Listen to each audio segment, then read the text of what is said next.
Welcome aboard the Master Stereo on day 22 of this leg 4 of the VOR, and just quickly have a look at the route the Master Stereo has taken.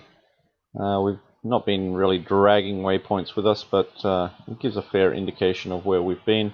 It's about 2 days ago, so we've got some boats here that are about a day behind us, with Big Jam and Zen, Slow-Mo, and Lewis Def, and a Dingo, and a Nemo there. We still have some guys caught in some pretty bad wind down here.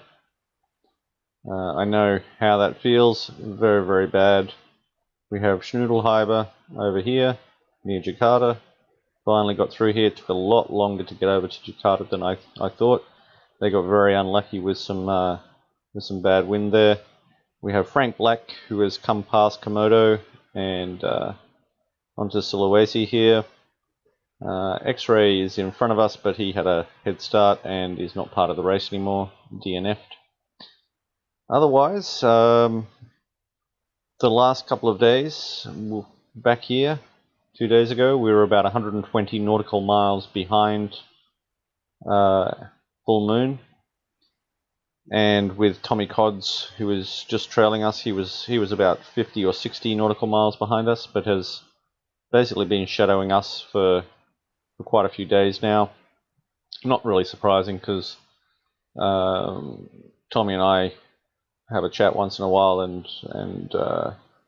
we both use QTVLM to help us a little bit. But our real strategy was, well, Master Stereo's real strategy was to keep fairly low, not go too north too quickly, even though the winds would have helped us.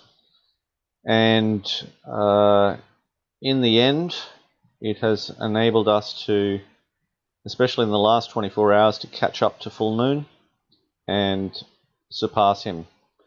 He's been falling, coming down, whereas we've been rising, heading more north. So while it looks like there's about 100 nautical miles here, at one stage it was 150 to 200 nautical miles in a north-south direction. We've sort of stuck to our guns, and at the moment, while we're in not very good wind, it would be very, very nice to show you on Pyro, but Tonic has decided to pull the pin on this, and I can understand why. It would have cost him quite a lot of money to keep the transfer consumption going.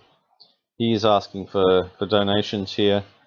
I wonder how much it would actually cost to keep it going, because it is a very good tool. I might have a chat with him sometime and see how much that would cost. I think it's pretty valuable. Anyway, back on board here, and let's have a look at the overall leaderboard. At present, we're in front by about 20 nautical miles, with a number around about 40, a little bit less than 40 to Tommy Cods. He's in slightly better wind behind us at the moment, so a little concertina effect happening between him and I.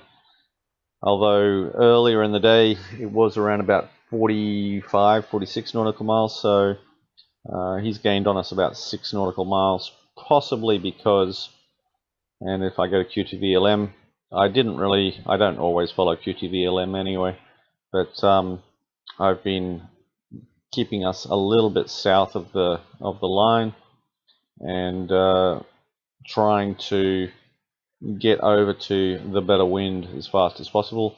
Full moon is up here. This is the route that QTVLM gave him. He's a little bit higher than it. We're a little bit lower than it. And as you can see, there's a little bit of a light patch out here. Hopefully he doesn't get into that. And Tommy's just behind us here. So in the next couple of days, this is the action that's going to happen. At one stage, it looked like full moon could have come up towards Taiwan and then snuck through. Would have given him, but now it's too late for that. So we're both going to be heading very, very similar directions towards this little gap between the top of the Philippines here and the bottom of Taiwan to get through the Taiwan. Well, that's the Taiwan Strait there, but this is you know, part of the Pacific. So coming through and then down into Hong Kong. If I just push us forward into the night, you can see that hopefully we'll get into some nice wind here. But then just as we get to a crucial part, there's a lot of, well, not a lot, but a little bit of a blue blob. We've got to hit that just right and hope that we can get through fairly quickly before we pick up the next front coming through, get to the east of Hong Kong, and then come down onto Hong Kong itself. So that's the state of play at present. Hopefully we can extend our lead here. In the next couple of hours, we're going to be coming up towards, if I come to Windy Sailboat Tracker, we're going to be coming up towards some fairly good wind coming up during the night, still around about 50 to 60 nautical miles away.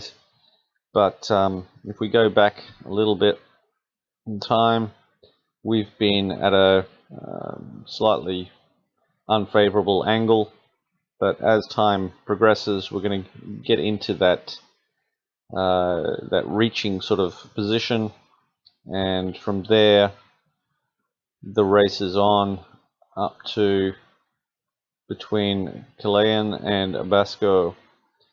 So probably another day or so to there. If we come back to QTVLM, the route comparator with full moon and ourselves, there's only around about 2 hours difference there. I wouldn't believe that, because I've seen numerous times the weather grids have changed, and it's just going to be a little bit of a lucky run in now. We've got to hope that we hit the marks right at the time. The wind changes just as they happen, and yeah, that's what's going to be happening for the next couple of days. So how many days have we got to go? I think it was another 4 days. So probably this time Friday for me, we'll be heading into Hong Kong. Anyway, that's my report for the day. I hope you're still enjoying the VOR. It's a long race, this one, and